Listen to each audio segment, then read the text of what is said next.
जय हिंद दोस्तों, नमस्कार, सुप्रभात। कैसे हैं आप? मैं हूं आपका दोस्त देवदत्त मिश्रा, आपके अपने चैनल कोचिंग जंक्शन पर, और लेकर के हाजिर हूं करंट अफेयर की सीरीज, जिसमें हम प्रतिदिन परीक्षा में आने वाले संभावित करंट अफेयर के प्रश्नों को देखते हैं प्रश्नोत्तर के माध्यम से। शुरू करते हैं आज की सीरीज इस प्रश्न के माध्यम से। कल 5 फरवरी को रिजर्व बैंक ने मौद्रिक समीक्षा नीति जारी की। उस संदर्भ में यह प्रश्न बनता है कि आरबीआई ने वर्तमान समय में रेपो दर कितने प्रतिशत रखी है। ठीक है ना, मैं आपको बहुत छोटे मसलों में बहुत छोटे तरीके से समझाऊंगा। रेपो दर, रिवर्स रेपो दर, CRR, कैश रिजर्व रेशियो, ये सब क्या है। ठीक है ना, बैंक दर, बहुत छोटे मामलों में मसलों में आपको समझाऊंगा। बाकी तो ये इकोनॉमी का टर्म है। आपको जब इकोनॉमी की क्लास ली जाएगी उसमें आपको इन सब टर्म्स के बारे में डिटेल से समझाया जाएगा। तो ये जान लीजिए कि आरबीआई ने वर्तमान में रेपो दर जो है वो 4% ही रखी है। यानी देखा जाए तो रेपो दर को चेंज नहीं किया है, रेपो दर में कोई बदलाव नहीं किया है। आप देख रहे होंगे कि मई 2020 के बाद से रेपो दर लगातार क्या है, 4% ही बना हुआ है। ठीक है ना। रिजर्व बैंक की मौद्रिक नीति समीक्षा की एक समिति होती है, उसको बोलते हैं मॉनेटरी पॉलिसी कमेटी, जिसमें 6 सदस्य होते हैं। 3 सदस्य होते हैं आरबीआई की साइड से और 3 सदस्य होते हैं गवर्नमेंट की साइड से, जो फैसला करते हैं किस पर, मौद्रिक नीति पर, कि रेपो दर, रिवर्स रेपो दर, बैंक दर, ये सब कितना रखा जाए, और इस संदर्भ में कि महंगाई जो है, महंगाई को कैसे नियंत्रित की जाए। ठीक है ना। अगला प्रश्न देखते हैं, और उस प्रश्न के साथ जो है मैं आपको समझाऊंगा बहुत छोटे माध्यम में कि रेपो दर, रिवर्स रेपो दर, ये सब क्या है। प्रश्न ये है कि महंगाई नियंत्रित करने के लिए भारतीय रिजर्व बैंक निम्नलिखित में से कौन से कदम उठाता है। 4 ऑप्शन दिया है। रेपो दर कम करना, रेपो दर बढ़ाना, रिवर्स रेपो दर घटाना, उपरोक्त सारे कदम एक साथ उठाना। थोड़ा सा कठिन प्रश्न है। ठीक है ना, जानबूझ करके मैंने चुना है ताकि आपको पता चल सके कि रेपो दर क्या है और रिवर्स रेपो दर क्या है। ठीक है ना।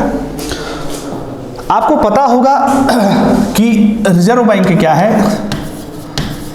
रिजर्व बैंक को बैंकों का बैंक और सरकार का बैंक कहा जाता है। ठीक है ना। कहने का तात्पर्य यह हुआ कि अगर हमें पैसे की आवश्यकता पड़ती है तो हम सामान्य तरीके से कहा जाते हैं बैंक, और बैंकों को अगर पैसे की आवश्यकता पड़ती है तो वो कहा जाते हैं, वो जाते हैं रिजर्व बैंक के पास। ठीक। आपके संदर्भ में क्या आता है, एक तो जब आपके पास पैसा ज़्यादा हो, आप चाहेंगे उस पैसे को हम कहाँ रख दें, बैंक में रख दें। ठीक इसी प्रकार से बैंकों के पास जब पैसा ज़्यादा हो जाता है, बचा रह जाता है, तो बैंक चाहता है कि हम उस पैसे को आरबीआई के पास जमा कर दें और आरबीआई क्या करे, हमें ब्याज देता रहे। ठीक है ना। पहला कॉन्सेप्ट है। दूसरा कॉन्सेप्ट ये है कि जब जब बैंकों के पास क्या हो जाता है, पैसे कम पड़ जाते हैं। पैसे कम पड़ने का कहने का मतलब ये है कि आरबीआई ने बैंकों ने क्या किया है, लोन में लोगों को पैसे बांट रखे हैं, लेकिन निकालने वालों की संख्या ज़्यादा आ गई और लोन चुकाने वाले अभी चुका नहीं पाए हैं। उस स्थिति में बैंकों को क्या होता है, पैसों की आवश्यकता होती है, तो बैंक सीधे किसके पास जाते हैं, आरबीआई के पास। ठीक है ना। किसके पास जाते हैं, आरबीआई के पास। अभी भी जो है आपके पास रेपो और रिवर्स रेपो का कॉन्सेप्ट आपको समझ में नहीं आया, क्योंकि मैंने बताया ही नहीं। तो ध्यानपूर्वक समझिए। ठीक है ना, ध्यानपूर्वक समझिए। एक बैंक जब रिजर्व बैंक से, किससे, रिजर्व बैंक से छोटी अवधि के लिए, किस अवधि के लिए, छोटी अवधि के लिए उधार लेता है। क्या लेता है, उधार, यानी लोन लेता है। तो आरबीआई बैंक को जिस ब्याज दर पर लोन देती है उसे कहा जाता है रेपो दर। क्या कहा जाता है, रेपो दर। रेपो दर क्या है, रेपो दर यानी बैंक को अगर पैसे की आवश्यकता है छोटे समय के लिए, तो आरबीआई से जिस ब्याज दर पर उसे लोन मिलता है उसे कहा जाता है रेपो दर। ठीक है ना। क्या कहा जाता है, रेपो दर।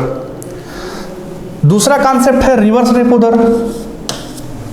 रिवर्स रेपो दर क्या है? बैंकों के पास पैसा हो गया है ज्यादा, ठीक है ना, बैंकों के पास क्या हो गया है? पैसा हो गया है ज्यादा, तो वो सोच रहे हैं जो ज्यादा पैसा है उसको किसके पास जमा कर दें? आरबीआई के पास, और बदले में आरबीआई क्या कर दे? हमको ब्याज दे दे। तो सरकारी बैंक के अधिक बढ़े हुए पैसे को आरबीआई जिस ब्याज दर पर अपने पास रखता है, यानी बदले में बैंकों को जो पैसा देता है, ब्याज देता है, उसे क्या कहते हैं? उसे कहते हैं रिवर्स रेपो दर। क्या कहते हैं? रिवर्स रेपो दर, ठीक है ना। फिर से मैं आपको बता दूं, ठीक है ना, रेपो दर और रिवर्स रेपो दर। रेपो दर में बैंक क्या करता है? बैंक आरबीआई से लोन लेता है, ठीक है ना, क्या लेता है? लोन लेता है, और इस लोन पर जो ब्याज वो देता है वही क्या है? रेपो दर कहलाता है। दूसरा, जब आरबीआई के पास बैंक अधिक पैसे को जमा करने जाता है तो जो आरबीआई बदले में उसको ब्याज देती है उसे क्या कहा जाता है? रिवर्स रेपो दर कहा जाता है, ठीक है ना। दो टॉपिक और है, एक बैंक दर, बैंक रेट, और दूसरा है कैश रिजर्व रेट, ठीक है ना। इसको मैं बाद में समझाऊंगा, नहीं तो आप कंफ्यूज हो जाएंगे, ठीक है ना। इसको मैं बहुत ही आराम से बाद में जो है इकोनॉमी के किसी चैप्टर में आपको समझाऊंगा कि बैंक रेट क्या है और कैश रिजर्व रेशियो क्या है, ठीक है ना। कैश तरलता अनुपात क्या है, कैश आरक्षण अनुपात क्या है। तो इस प्रश्न का उत्तर क्या हो सकता है? थोड़ा सा गहरे मस्तिष्क से समझिए। क्या? महंगाई नियंत्रण करना है। क्या करना है? महंगाई नियंत्रण करना है। महंगाई नियंत्रण कैसे होगी? जब लोगों के हाथों में पैसा कम हो, ठीक है ना, लोगों के हाथों में पैसा कम हो। ध्यान से समझिएगा,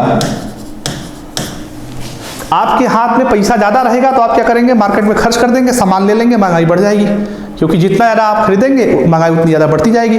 और बाजार में जब खरीदार हो जाएंगे कम तो चीज़ें सस्ती हो जाएंगी। महंगाई का सीधा सा तात्पर्य है, ठीक है ना। तो यानी मार्केट में क्या करना है? पैसा को कम करना है, ठीक है ना। महंगाई नियंत्रण का उपाय क्या है? लोगों के हाथों में या मार्केट में पैसा को कम करना है। तो पैसा कम कैसे किया जा सकता है? पैसा कम इस प्रकार से किया जा सकता है कि जो बैंक है वो लोगों को जो उधार देता है, जो लोन देता है, उसका ब्याज दर क्या कर दे? बैंक बढ़ा दे, ठीक है ना।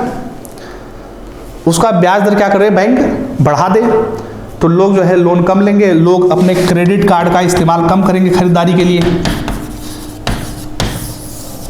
और ऐसा बैंक क्यों करते हैं? बैंकों को ऐसा क्यों करना पड़ता है? जब आरबीआई क्या करे? उनसे उधार पर क्या लेने लगे? ब्याज दर ज्यादा लेने लगे, ठीक है ना। और उधार पर ब्याज दर को क्या कहते हैं? उसको कहते हैं हम रेपो दर। कहने का मतलब यह हुआ कि रिजर्व बैंक जब रेपो दर बढ़ाता है, रिजर्व बैंक जब रेपो दर बढ़ाता है तो महंगाई क्या करती है? घटती है, ठीक। और जब रेपो दर क्या करता है? घटाता है, तो महंगाई क्या होती है? बढ़ती है, ठीक ना। ठीक उसी का उल्टा काम क्या है? रिवर्स रेपो का काम है। यानी रिवर्स रेपो अगर बढ़ा तो महंगाई भी क्या करती है? बढ़ती है। रिवर्स रेपो अगर घटा तो महंगाई भी क्या होती है? घटती है, सामान्य तौर पर, ठीक है ना। यानी इस प्रश्न का सही जवाब क्या होगा? महंगाई नियंत्रण करने के लिए रिजर्व बैंक को क्या काम करना होगा?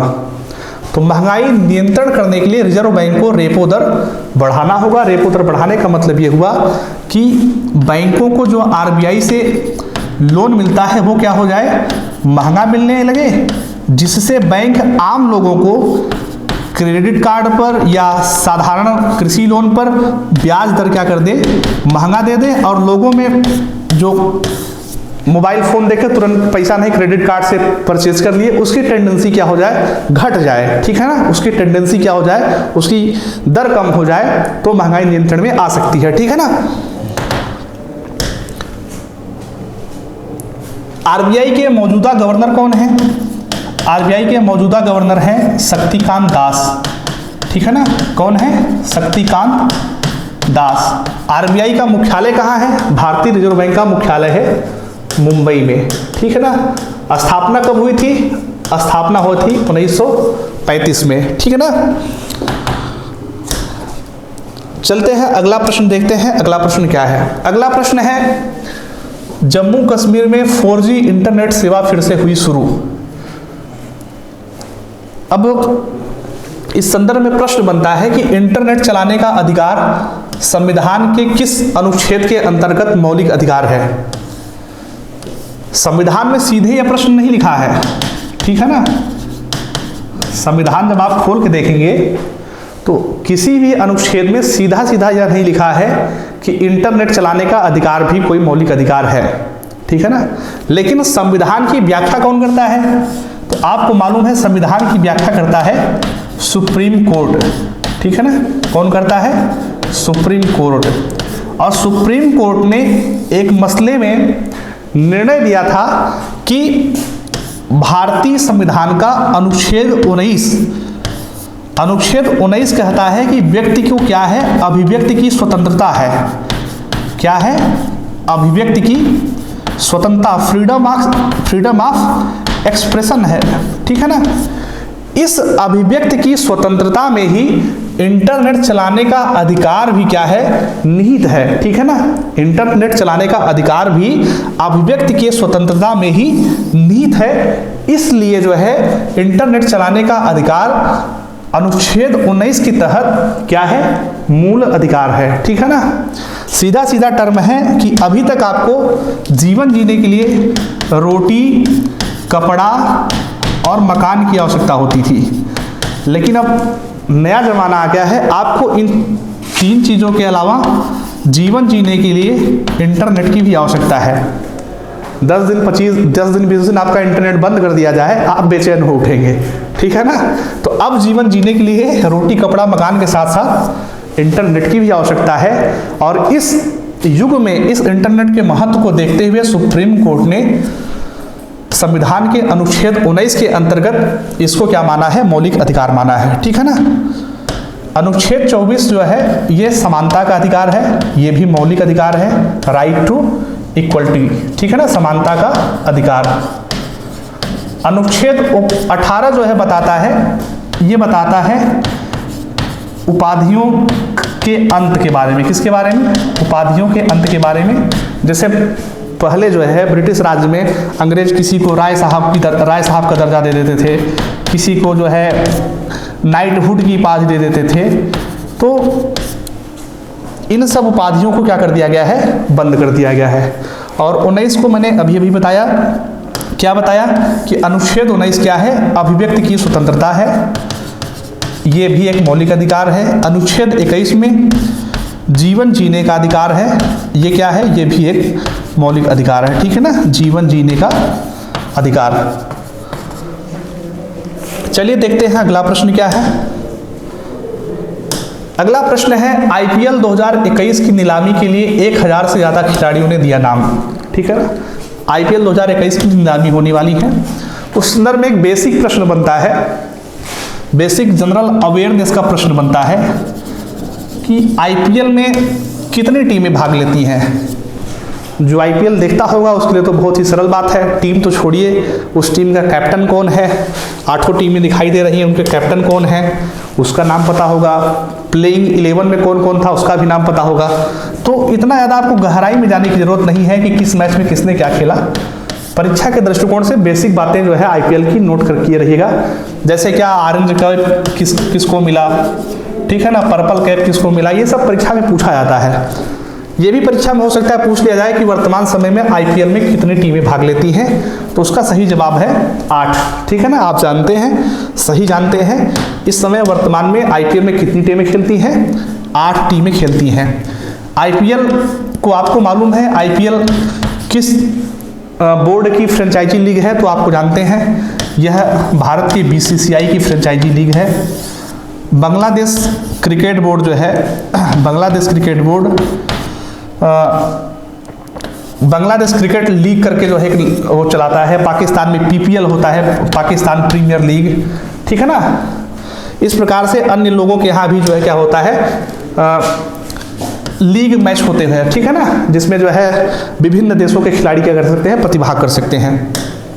अगला प्रश्न देखते हैं। अगला प्रश्न है, एक न्यूज है, न्यूज की हेडलाइन है, लोकसभा का गतिरोध खत्म करने पर विपक्ष कर रहा विचार, ठीक है ना।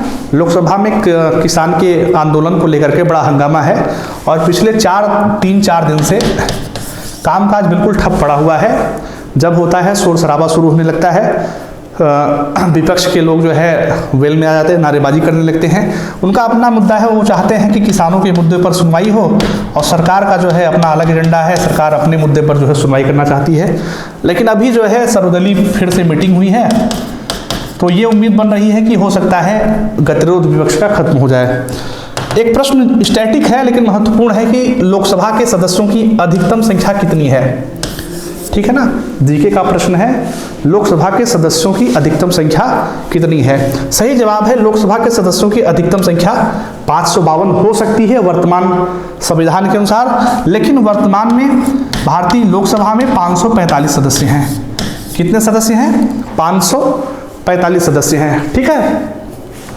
चलिए देखते हैं अगला प्रश्न। अगला प्रश्न क्या है?